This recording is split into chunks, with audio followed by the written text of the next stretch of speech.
everyone, Once Bitten here with Game 2 of the Grail Quest Tournament 2013, my Empire Council of Light versus a Vampire Counts army. So this is a Blood and Glory scenario modified. The game doesn't end when you break your opponent's fortitude. You just get 3 battle points, extra battle points for being the first to break fortitude, and you can get 2 battle points for being the second to break. So really the scenario doesn't affect a whole lot except deployment, which means you can deploy up to 15 inches on the board instead of 12 inches. I found it ironic that this was the list that I was most worried about going into the tournament, and I find that ironic because the Council of Light is designed specifically for this kind of list. But I think one problem I have with it is that I've only played it once, and the same player, similar list, and he crushed me during the Bretonnian campaign, and so I was really nervous about it. You also get, by the way, a battle point for destroying the most expensive unit and 1 for keeping your own most expensive unit alive. So on the right, he's got a Terrorgeist, 2 units of 15 skeletons in the back. I don't know what he normally uses them in the list, but in this game it looks like he was just trying to keep them out of the way. Then he's got his Death Star, which is 7 Black Knights and 3 Vampires equipped, as you can see. So yeah, 2 of the Vampires have lances, and the Vampire Lord, of course, has the Ogre Blade. So he's, he's tough as nails. Yeah, that Vampire Lord is yeah, hard to deal with. So there's that. He's got a Bale Taurus, and I didn't even look at the stats on this thing, which became important later. His stats and special rules. But I remember when I was considering what monster to take, I didn't consider it. So I wasn't too worried about it. He's got another Terrorgeist, and he's got all his chaff. This is the stuff that he was setting down in the middle of the table. So by the time he had to put anything to the right of this down, I was completely deployed. So yeah, he's got a unit of 20 zombies with a banner, and he's got 4 units of 10 skeletons, no banner. So his fortitude is only 4. He's got a banner of, I think, +1 movement with the Black Knights, and of course he's got 2 for the general, and he's got a banner with the zombies, and that's it. So it won't be hard to break his fortitude, but like I said, that doesn't really impact the game too much. I think for the most part I'm going to be able to kill his Terrorgeists so he doesn't scream off everything, and I'm going to kill his Death Star, or he's going to crush me. So yeah, I chose to just kind of go in this corner. If you want to know my list, it's on my tournament intro. But overall, I went like that.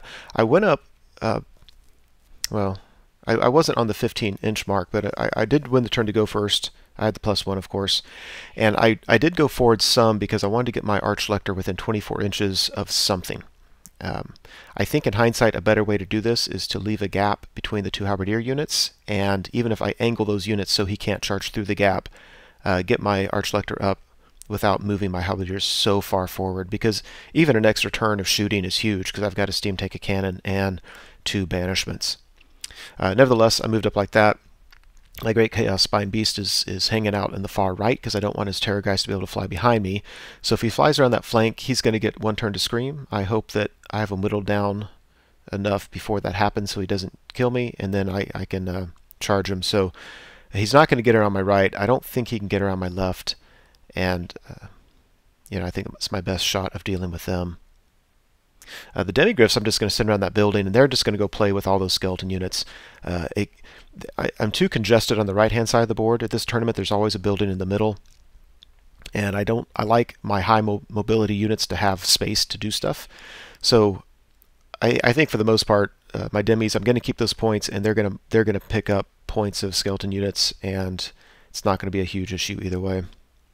So during the shooting phase, I had pointed the steam tank at the Terrorgeist in the middle of the table. In hindsight, I probably should have gone for the one at the far side of the table, because that was the one who was best deployed to fly around my flank. Regardless, I aimed the steam tank at this Terrorgeist. I hit him, I wounded him, I got past his regen save, and I rolled a single wound. It kills the soul. So then I decided to go ahead and I had a decision to make with my cannon. Do I try to go ahead and finish this one off, or do I target the other one and try to get it down at least some points? Because in hindsight, I think you should just get him down some points, even 1 or 2 wounds points. 1 or 2 wounds can really make a difference. But my normal rule of thumb is to get points when you can. So I targeted the same one. I hit it. I wounded it. I got past its regen save, and I rolled a single wound. and that was a bummer. I didn't get any banishments off, but I didn't really expect to on turn 1 because he's got a Dispel Scroll to handle one of them and dice to handle the second one, and none of my other spells matter, so he's not going to try to stop them. So, yeah, I was hoping for a little bit more, but that's the way it goes. So, Vampire Counts turn 1. He brings the Terrorgeist up on the right. This is the one that's at full strength, so he might be able to kill my Great Chaos Spine Beast, and if not kill him, certainly put a hurting on him. The other Terrorgeist, he moves around to keep him safe, and be still within 12 inches of the general, so he can fly 20 inches next turn. So that's kind of problematic. Bale Taurus, he scooted up there as far as he could. The Black Knights are hanging out just a little bit farther back, and he's bringing up some Dire Wolves on the left to do some redirecting. So he screams at me. He's at full strength, so 2d6 plus 6, I think. And I'm leadership 9, and my assumption is he rolled a 4. I know he rolled really low, 4 or 5, whatever it is. He did a single wound. He had to have been as frustrated as I was with my cannons. So that's going to cost him that Terrorgeist because I'm going to charge them, and in combat, they're really not all that tough. So Empire turn 2. On the left, my steam tank, I went ahead and generated points. I'm going to try to shoot at the other Terrorgeist, but I had to roll a 1 for movement, or else I was going to be forced to charge those Dire Wolves, and I rolled more than a 1. So Halberdiers and Steam Tank are going to take care of the Dire Wolves on the left. My Spine Beast charges Terrorgeist on the right, and I make a huge mistake with my Halberdiers charging the Bale Taurus. I was thinking that I would likely do a wound or two to it and be able to pop it through combat res or beat it through combat res. I had no idea how insanely hard the Bale Taurus is to wound. It's toughness 6, and you have to re-roll successful rolls to wound. I didn't know that until I was already in combat with it.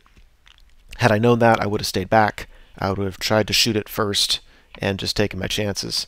As it is, he's got a breath weapon and a lot of attacks, and he's just going to greatly weaken that Halberdier unit, and I'm not going to do anything to him. So kind of a bummer there. The good news is I should win this one on the left. I should win that one on the right. And after combat, it looks like that. So during the magic phase, I'm casting Banishment on his Terrorgeist, and basically between the cannon and the 2 banishments, I get the Terrorgeist down to a single wound. But a single wound doesn't do anything. It does help. It certainly helps. But I much rather would have had that thing killed off. But he survives. Great Bale Taurus takes my unit of 45 Halberdiers down to 31. There's a gap there, but he's there. So 31 guys. And now I'm going to be countercharged by the Black Knights. I remember during the game afterward, I was thinking, why didn't I reform the Halberdiers to go into ranks? And now that I can see the pictures, it makes sense that I didn't, because I didn't want his Black Knights to be able to charge my Archlector and my Hurcanum and all that kind of stuff. So my only hope now is that when his Black Knights charge in, I'll still be steadfast. Because I'm in Horde, I'm going to need 15 models to be steadfast, which means he needs to be able to do 16 wounds.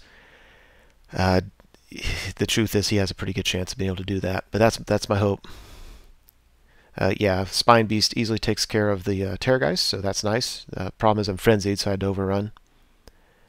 So Vampire Counts turn 2. He moves this Terrorgeist over to scream at me, and again he only has 1 wound left, so that really helps with the scream.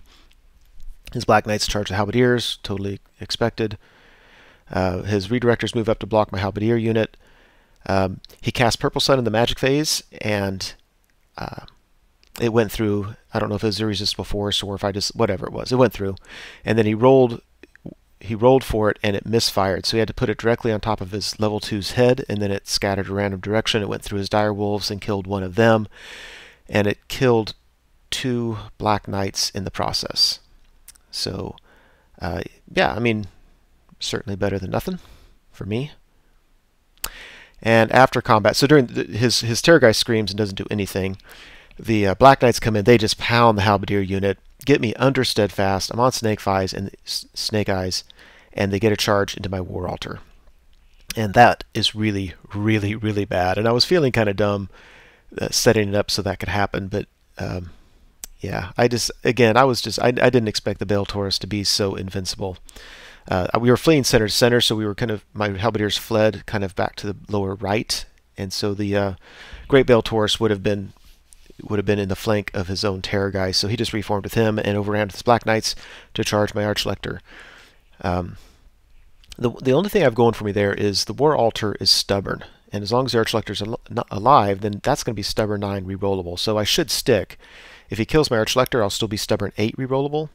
If he kills my War Altar, then I'm probably screwed. But that thing has got toughness 5 and 5 wounds and a 4 board save. So it's not easy to kill. So I should stick around for at least 1 round of combat. It's still not a good place to be in. Yeah, there's another view. That is not... If you play Empire, let me just tell you, that is not ideal.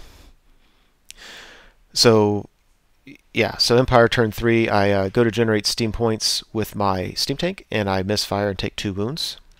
So that's not ideal. Those zombies are either in the building or they just left the building. I'm pretty sure they're in the building. Let's see. The Halberdiers go ahead and charge as redirecting direwolves just to get them out of the way. I move the Hurricanum so it doesn't get overrun should I lose the War Altar. My Spine Beast turns around. So my big fear is that he'll kill my general, because as long as he doesn't break through that War Altar, if the War Altar can stand, I should be okay, because I've got a banishment and I've got a cannon to help out with the Bale Taurus, and then I can start doing some countercharging. I mean, it's dicey, but at least I feel like I've got a chance here. When I used to play in 7th edition Bretonnia against Empire and I went against the War Altar, I realized how tough it was to take it down, because again, toughness 5, 5 wounds, 4 upward, stubborn. That's my hope, is that thing can just stick around for a while. So magic phase is a complete bust. I roll 4 for the Winds of Magic. I throw all 4 dice at banishment, and it goes off, and my opponent throws his 2 dice and rolls boxcars and stops it. Oh, that really hurt. That really hurt, my friends. So my archers, 5 of them, they open up on the Terrorgeist, 5 shots, sitting on 5s. I hit 1 or 2. I think I hit 2, and one of them rolls a 6. And so he's got no armor. He only has a 5-up ward. He fails the ward and dies to archers. That kind of stuff absolutely makes my day. The cannon opens up and the Bale Taurus takes it out. And this has become a very intriguing game because the Black Knight bus is still very, very formidable. I'm in a bad spot. But he's just, in his words, he's just lost all his toys. So in this combat, I issue a challenge. And he knows I have the Speculum. He's hemming and hawing, and he doesn't want to take it with his level 4, of course. So he finally accepts with his with a level 2, and we of course swap stats. That means he only has 2 attacks, and with his 2 attacks, hitting on 3s with the lance. So he's strength 6 to toughness probably 4. So he's wounded on 2s. I've got a 4-up ward, and he gets a wound through. So I did not wound him, I don't think, but I'm stubborn 9 and I stick. I was much more worried about him refusing the challenge, because then I would have sent his level 4 back, but he still would have had 4 or 5 Black Knights and both vampires, and he might have been able to kill my Archlector. If he had killed my Archlector, my War Altar still would have been stubborn 8, so it would have hurt, no doubt, but he still would have stuck, I think. So anyway, that's how that worked out. It doesn't really matter, but here on the far left, he's conga lining, and I charge in, I kill his champion. We're held up now without his champion there. I doubt he's going to regrow him because he has better things to do with his magic phase, and probably doesn't have the range anyway. So now I'm going to whittle. I'm not really worried about the conga line. I'll whittle it down soon enough. Go to Vampire Counts turn 3. His zombies exit the building to keep my steam tank from being able to charge into the flank of the Black Knights, because that would be absolutely devastating to him. He conga lines all of his archers on the top left. His archers on the top right are really just kind of moving forward a little bit. There's not a whole lot for them to do. I think they have a purpose in some games, and in this game, with this matchup, he felt they didn't. They just need to stay out of his way. Yeah, so there's that. That's going to stop the steam tank, but steam tank wasn't likely to make it in anyway. And after the Halberdiers charge in, he probably wouldn't even be able to fit. So it's not hurt me too much. Conga lines all of them. It looks like it's going to take me forever to whittle through these, but I'm really not worried about it. What I need to have happen is I need to pop the unit I'm in combat with on my opponent's turn. And it's probably not going to happen this turn, but if that ever does happen, it's going to allow me to reform in a way that I can charge the next unit in the flank, and then I'll hit that, crumble it, and overrun into the other one, and his conga lines aren't going to help him. So all I have to do, for instance, if I pop this one, is reform facing to my top left, so I can see the rear of that unit, and I'll easily be in his flank and do that. So the conga line, I'm not worried about it. These guys will be okay. So for the second time of the game, he throws Purple Sun, throws it right through my halberdiers. It came within a millimeter of hitting my steam tank. I lose a big chunk of that unit. It certainly hurts. I don't think it's going to matter. I think when I charge in, I'm either going to break him or I'm not, and I'm either going to win or I'm going to lose based on that. And so losing a third of that unit doesn't hurt too awful much. He has a wound on his level 2, and I honestly don't know if that's from a miscast from the spell or if it's from the Archlector. It could be either one. After the combat, I've got another wound to my Archlector, so he's now earned half points from Archlector. I'm down to 1 wound remaining. Really, he's done the job, so I'm going to countercharge with the Spine Beast and the Halberdiers, and it's going to work or not, and that's all that matters. I couldn't quite pop the skeleton, so the demigryphs are slowed down. Again, this stuff doesn't matter. If I kill the Death Star, these guys are going to crumble enough, and I'll just mop them up. You know. So, Empire turn 4. Spine Beast and Halberdiers charge into the flank of the Black Knight unit. My Steam Tank barrels forward into the zombies. I can tell you now, because I'll forget later, I charge in, I do all these impact hits, and between impact hits and then combat res, I completely pop the unit in one go, which is kind of nice. Yep, there's that. And yeah, so this is the last picture I took because I didn't want to pour salt into a wound. But basically, the Great Chaos Spine Beast, he's hitting on Black Knights, re-rolling to hit. He's got like 6 or 7 attacks, high strength. He killed he killed enough Black Knights, just tore through them. Nobody ever attacked his general. I got Baroness Time Warp off, so I think I was going I got Speed of Light, I think, because I think my guys were initiative 10. I went before his Vampire Lord went, but regardless, it doesn't matter. At the end of the day, I popped everything. This picture is taken before combat res, so I had so much combat res that I easily popped everything here. So the only thing he has left on the table, and this is the top of turn 4, the only thing he has left on the table are 2 units of 15 skeletons and 4 units of 10 skeletons, and one of those is already almost dead anyway.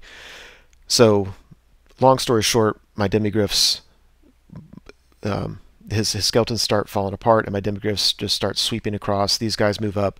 We played the next 3 turns in about 5 minutes. I mean, it was just, I wasn't even casting magic. There was no point to it. I easily tabled him. It wasn't at 20-0 because he did get some points for me. It was 18-2, but I easily got the 5 bonus points and ended it with a 23-point win out of a possible 25. So for the tournament so far, out of a possible 50, I had 43. So 2 huge wins, games 1 and 2, which is very helpful. The problem is now that means I'm in second place in the tournament and I'm playing on the top table. So unless I get crushed, I'm going to be playing really tough opponents, really tough lists for the rest of the tournament. But, some people take a strategy. They try not to win too big early on and then play a little bit easier games and get big points later. And I can see some wisdom in that. My attitude is just get points when you can. So I'm on the top table as of game 3, so I can't complain too much. Hope you enjoyed it.